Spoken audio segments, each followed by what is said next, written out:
कांग्रेस विधायक प्रार्थी अशोक कुमार दासको मोटरसाइकेल शोभायात्रा निर्वाचन आ मात्र 10 दिन थिबा बेले सबु राजनैतिक दल निजर रणकौशल आरंभ करी निज दल सपक्ष में जनमत नेबा पई अप्राणे उद्यम जारी रखिछंती। बीजेडी बीजेपी और कांग्रेस दल विभिन्न सभा समिति और शोभायात्रा माध्यम भोटर मानक मन जिणिबारे व्यस्त।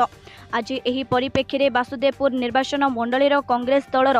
विधायक प्रार्थी अशोक कुमार दास और सांसद प्रार्थी अनंत प्रसाद सेठी निज दल पई एक विशाल मोटरसाइकेल शोभायात्रा करिबार देखिबाकु मिलिथिला। आज कांग्रेस दलर समर्थक माने निज प्रिय नेता 18 नंबर जोन रो एक मोटरसाइकेल शोभायात्रा माध्यम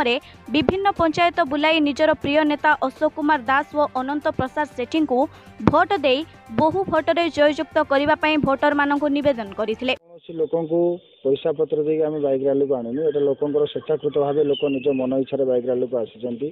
बाइक रैली कर कारण अशोक दास आदर्श एवं कांग्रेस दलर नीति आदर्श विषय साधारण लोक जाना दरकार। से ये बाइक रैली आरंभ होती आपड़ देखुए जो विराट पटुआर अशोक दास निज शोभायात्रा कर निजे लोक निजे स्वावलम्बी भाव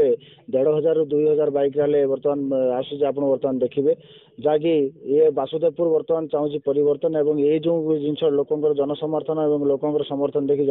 बारी होची एथर परिवर्तन सुनिश्चित। एथर अशोक दास विधायक हेबे एवं आसंता जून 4 तारिख दिन जो काउंटिंग हम जून 1 तारिख दिन भोट समस्त लोक जनमत निर्विशेष दलमत निर्विशेष समस्त अशोक दास को भोट देवे और जून 4 तारिख दिन अशोक दास विधायक ही विधानसभा जी